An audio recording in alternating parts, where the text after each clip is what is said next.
नमस्कार दोस्तों। आज मैं आपको बताऊंगा स्टेट बैंक ऑफ इंडिया के एजुकेशन लोन के बारे में। जनरली मैं जो बताऊंगा वो सारी टर्म्स कंडीशन सभी बैंकों के लिए लगभग बराबर ही होती है। आपको एक बेसिक आइडिया मिल जाएगा कि एजुकेशन लोन होता क्या है और किस तरीके से ये लाखों जो हमारे विद्यार्थी हैं, जो बिल्कुल मेधावी छात्र हैं, उनको आगे बढ़ने में किस तरह मदद करता है। सबसे पहले आप ये समझिए, एजुकेशन लोन का पर्पस सिर्फ एक होता है कि अगर आपको हायर स्टडीज़ करनी है, चाहे इंडिया में करनी है चाहे विदेश में करनी है। हायर स्टडीज़ में मतलब हो गया आपके ग्रेजुएशन वाले कोर्सेज, बीटेक, एमबीबीएस, आर्किटेक्ट, और पोस्ट ग्रेजुएट में हो गया आपका एमटेक, एमडी, एमएस, ये सारी डिग्रियाँ। और हायर स्टडी में पीएचडी वगैरह करने के लिए भी आपको लोन मिलता है।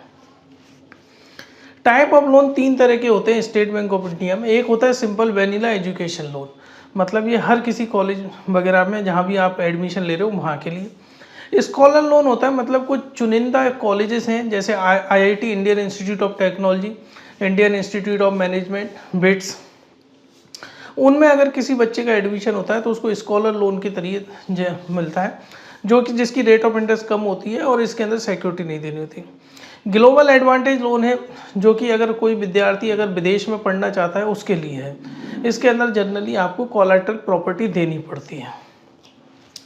अब हम बात करते हैं एलिजिबल कोर्सेज की। मैंने कहा कोई भी ऐसा प्रोफेशनल कोर्स जिसको करने के बाद आपको नौकरी मिलने के चांसेस ज़्यादा होते हैं। ये सिर्फ स्पेसिफिक लिमिटेड नहीं है इंजीनियर या डॉक्टर्स को लेकर ही, आर्किटेक्ट और भी सीए, चार्टर्ड अकाउंटेंट, इस तरह के किसी भी कोर्स में जो कि प्रोफेशनल कोर्स है वहाँ के लिए आपको लोन बैंक प्रोवाइड करती है। अब चूंकि जिसको लोन प्रोवाइड करती है वो एक विद्यार्थी होता है, तो उसके साथ हमेशा को बोरोर्स एडअप किया जाता है। को बोरोर्स में जनरली या तो माता या पिता एडअप किए जाते हैं।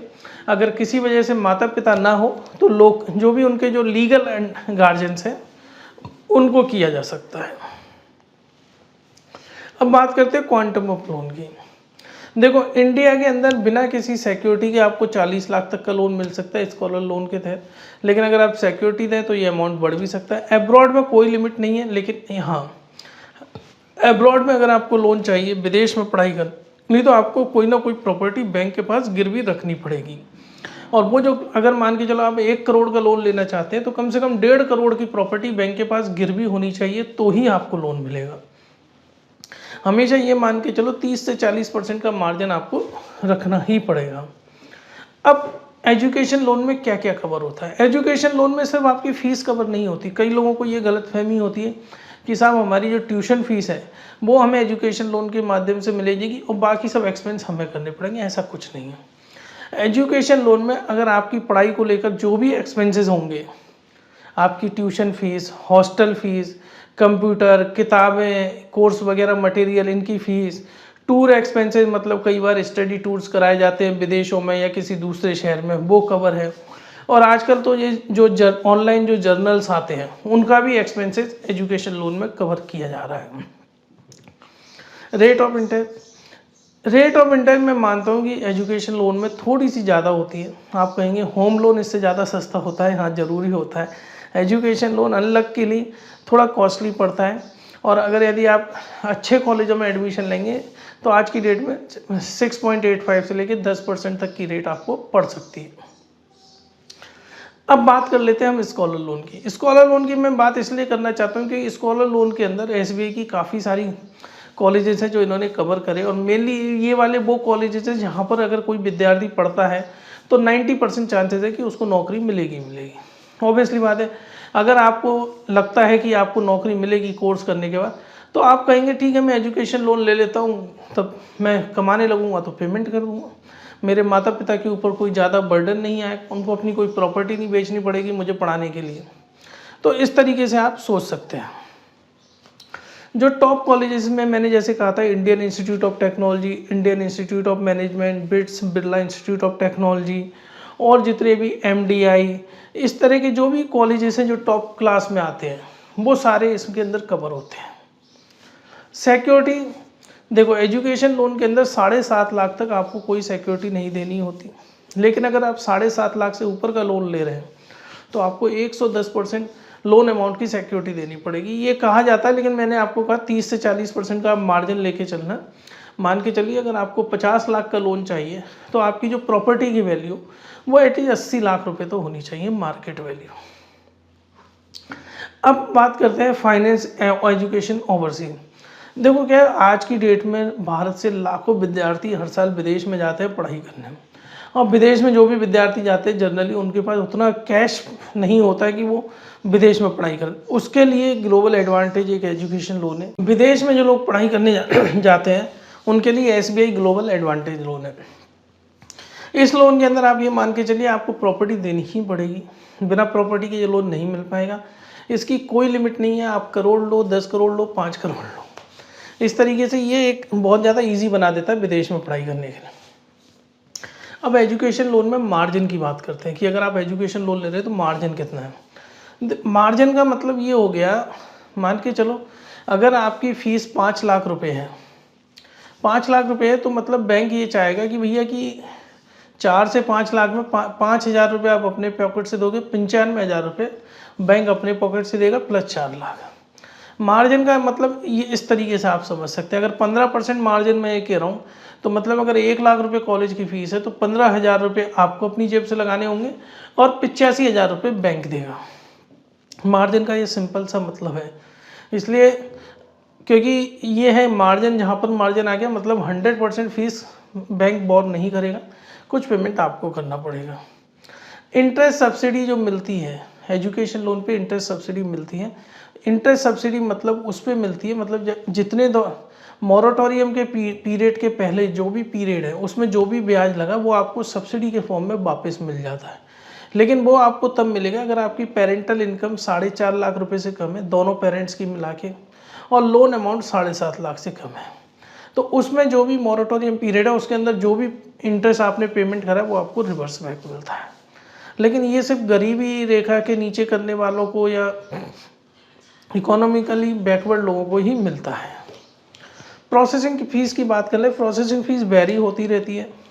अगर 20 लाख तक के लोन पर देखा जाए तो 0 है, अबव 20 लाख में 10,000 है, और स्कॉलर लोन पे कोई प्रोसेसिंग फ़ीस नहीं है। रीपेमेंट पीरियड मैक्सिमम आपको 180 मंथ का मिल सकता है, मतलब 15 साल तक आप रीपेमेंट कर सकते हैं। मान के चलिए आपने 5 साल के लिए आपका कोर्स है, 2025 में आपने एडमिशन लिया, 2030 में आपका कोर्स कंप्लीट होगा, तो आपको 2030 से लेके 2045 तक का टाइम पीरियड मिलेगा लोन को रीपेमेंट करने के लिए।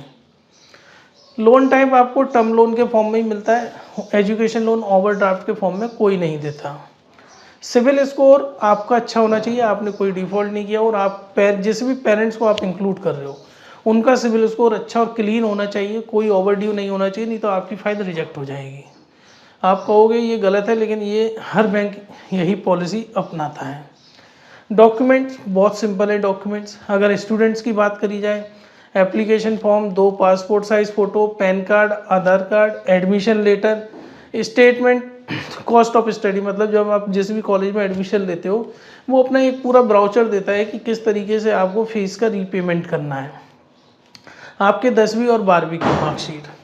अगर हम पेरेंट्स की बात करें तो मैं आपको बता दूं, आज की डेट में हर बैंक कहता है कि पेरेंट्स की ITR फाइल होना ज़रूरी है, और वो ITR मांगते ही मांगते कई स्टूडेंट्स इस वजह से पीछे हो जाते हैं। अगर आप भविष्य में 6 महीने बाद या साल भर बाद भी लोन लेने का सोच रहे हैं तो अपने पेरेंट्स को पहले से ही बता दें कि भैया आप लोग अपनी ITR फिलअप करके रखो, चाहे नील की ITR फिलअप करो, क्योंकि ITR फिलअप करने का ये मतलब नहीं है कि आपको टैक्स देना है। आप इनकम टैक्स में ये भी शो कर सकते हो हमारी 0 ITR है। अब जो पेरेंट्स के डॉक्यूमेंट लगेंगे वो लगेंगे 2 passport size photo, PAN card, Aadhaar card, 2 साल का ITR, बैंक अकाउंट स्टेटमेंट। अगर आपके पेरेंट्स सैलरीड क्लास है तो सैलरी स्लिप, अगर बिजनेस क्लास है तो बिजनेस रजिस्ट्रेशन प्रूफ। ये सारे डॉक्यूमेंट्स आपको देने हैं बैंक के अंदर पूरे एप्लीकेशन के साथ, फिर आपका लोन प्रोसेस होगा। स्टाम्प ड्यूटी, जिस भी स्टेट में आप रहते हैं वहाँ पर जो भी स्टाम्प ड्यूटी एप्लीकेबल है वो आपको पेमेंट करनी है। हर स्टेट में लोन एग्रीमेंट पे अलग अलग स्टाम्प ड्यूटीज़ होती हैं।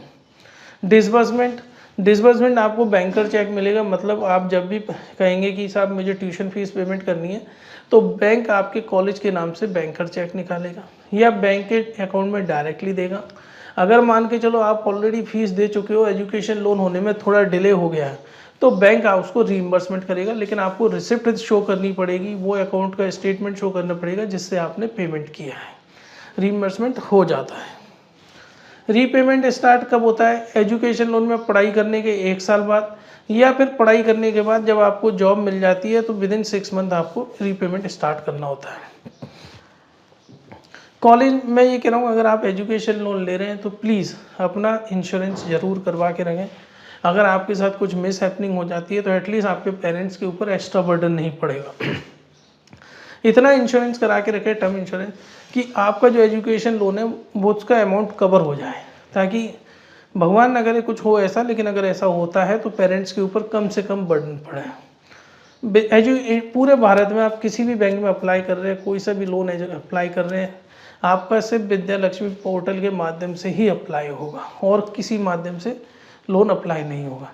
अगर आपको और ज़्यादा जानकारी चाहिए एजुकेशन लोन के लिए तो आप स्टेट बैंक ऑफ इंडिया की वेबसाइट पे जा सकते हो, bank.sbi, SBI yono.sbi, sbi.co.in। इस वेबसाइट पे आपको पूरी विस्तृत जानकारी मिल जाएगी। हो सकता है मैंने कई चीज़ें जो छोड़ दी हैं। तो फ्रेंड्स, अगर आपको भी लोन चाहिए आप हमसे संपर्क कर सकते हो हमारे नंबर पे, और कभी भी आप कॉल कर सकते हो, व्हाट्सएप कर सकते हो, टेलीग्राम कर सकते हो। धन्यवाद।